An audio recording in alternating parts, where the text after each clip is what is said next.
जागतिक किडनी दिनानिमित्त आज आपल्यासोबत आहेत nephrologist doctor Sachin Patil. Doctor, बदलत्या जीवनशैलीचा किडनीच्या आरोग्यावर काय बरं परिणाम होतोय? मेजर प्रॉब्लेम असं झालाय की सगळ्या गोष्टी आता ऑनलाईन झाल्यात, त्याच्यामुळे शक्यतो सगळ्या गोष्टी घर बसल्या मिळायला लागल्यात. त्याच्यामुळे चालणं फिरणं कमी झालंय. त्याच्यामुळे कमीत कमी एका दिवसाला 8 ते 10,000 स्टेप्स व्हायला हव्यात, हे गरजेचं आहे. सिडेंटरी लाईफस्टाईलमुळे जाडपणा, स्थूलपणा हा खूप वाढत चाललाय. तर ओबेसिटी ऑलरेडी सगळ्या याच्यात लिटरेचरमध्ये स्टडीजमध्ये प्रूव्ह झालंय की ओबेसिटीमुळे diabetes, blood pressure, kidney disease या सगळ्यांची रिस्क वाढलेली असते. त्याच्यामुळे बदललेली लाईफस्टाईलला आपल्याला कुठेतरी एक्सरसाइज करणं गरजेचं आहे आणि जंक फूड्स आहार हा चेंज करणं गरजेचं आहे. डॉक्टर, मीठ आणि प्रोटीनचे किडनीच्या आरोग्यावर काय परिणाम होतात? जर तुमच्या किडन्या निरोगी असतील, तुमचं क्रिएटिन नॉर्मल असेल, तर डेफिनेटली माझं असं म्हणणं आहे की पर्टिक्युलरली 40 नंतर व 50 नंतर जेव्हा आपली बॉडी वेगळ्या पद्धतीने रिॲक्ट करते, त्यावेळी आहारातलं मिठाचं प्रमाण कमी ठेवणं गरजेचं आहे. भारतीय लोकांचं असंही जग प्रसिद्ध आहे की आपण खूप जास्त प्रमाणामध्ये मीठ खातो.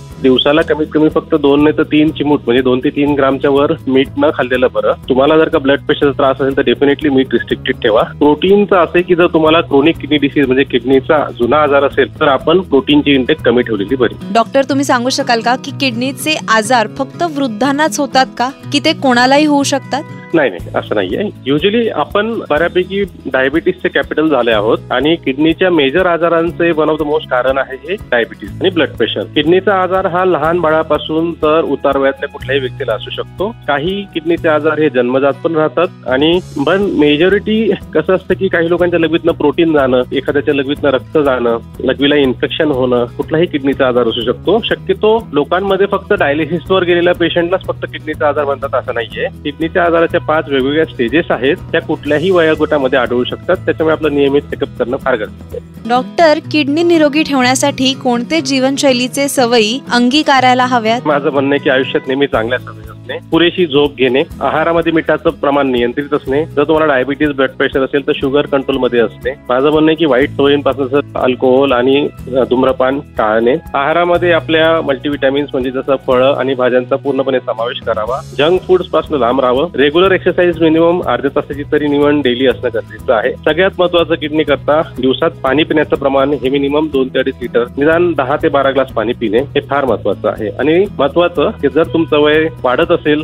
40-50 नंतर, मी रिकमेंड करेल की एव्हरी इयरली तुमचं कम्प्लीट हेल्थ चेकअप करणं गरजेचं आहे. डॉक्टर, किडनी निरोगी ठेवण्यासाठी कोणते जीवनशैलीचे सवयी अंगीकारायला हव्यात? माझं म्हणणं आहे की आयुष्यात नेहमी चांगल्या सवयी असणे, पुरेशी झोप घेणे, आहारामध्ये मिठाचं प्रमाण नियंत्रित असणे, जर तुम्हाला डायबिटीज, ब्लड प्रेशर असेल तर शुगर कंट्रोलमध्ये असणे. माझं म्हणणं आहे की वाईट सवयींपासून अल्कोहोल आणि धूम्रपान टाळणे. आहारामध्ये आपल्या मल्टीव्हिटॅमिन्स म्हणजे जसं फळं आणि भाज्यांचा पूर्णपणे समावेश करावा. जंक फूड्स पासून लांब राहावं. रेग्युलर एक्सरसाइज मिनिमम अर्ध्या तासाची तरी निवड डेली असणं गरजेचं आहे. सगळ्यात महत्वाचं किडनी करता दिवसात पाणी पिण्याचं प्रमाण हे मिनिमम 2 ते 2.5 लिटर, 10 ते 12 ग्लास पाणी पिणे हे फार महत्वाचं आहे. आणि महत्वाचं की जर तुमचं वय वाढत असेल 40-50 नंतर, मी रिकमेंड करेल की एव्हरी इयरली तुमचं कम्प्लीट हेल्थ चेकअप करणं गरजेचं आहे. डॉक्टर, बदलत्या जीवनशैलीचा किडनीच्या आरोग्यावर काय बरं परिणाम होतोय? मेजर प्रॉब्लेम असं झालाय की सगळ्या गोष्टी आता ऑनलाईन झाल्यात, त्याच्यामुळे शक्यतो सगळ्या गोष्टी घर बसल्या मिळायला लागल्यात. त्याच्यामुळे चालणं फिरणं कमी झालंय. त्याच्यामुळे कमीत कमी एका दिवसाला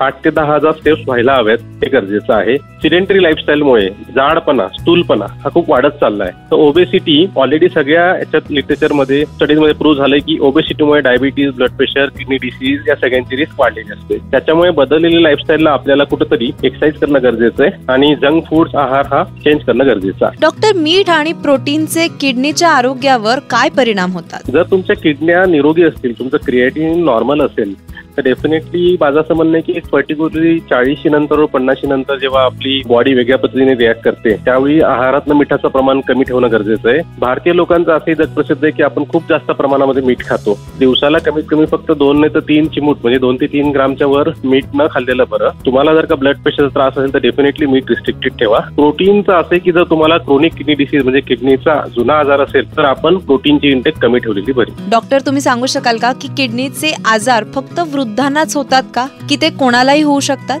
नाही असं नाहीये. युजली आपण बऱ्यापैकी डायबिटीसचे कॅपिटल झाले आहोत आणि किडनीच्या मेजर आजारांचे वन ऑफ द मोस्ट कारण आहे हे डायबिटीस आणि ब्लड प्रेशर. किडनीचा आजार हा लहान बाळापासून तर उतार वयातल्या कुठल्याही व्यक्तीला असू शकतो. काही किडनीचे आजार हे जन्मजात पण राहतात आणि पण मेजॉरिटी कसं असतं की काही लोकांच्या लघवीतनं प्रोटीन जाणं, एखाद्याच्या लघवीतनं रक्त जाणं, लघवीला इन्फेक्शन होणं, कुठलाही किडनीचा आजार असू शकतो. शक्यतो लोकांमध्ये फक्त डायलिसिसवर गेलेल्या पेशंटलाच फक्त किडनीचा आजार म्हणतात असं नाहीये. किडनीच्या आजाराच्या 5 वेगवेगळ्या स्टेजेस आहेत, त्या कुठल्याही वयोगटामध्ये आढळू शकतात. त्याच्यामुळे आपलं नियमित चेकअप करणं फार गरजेचं आहे.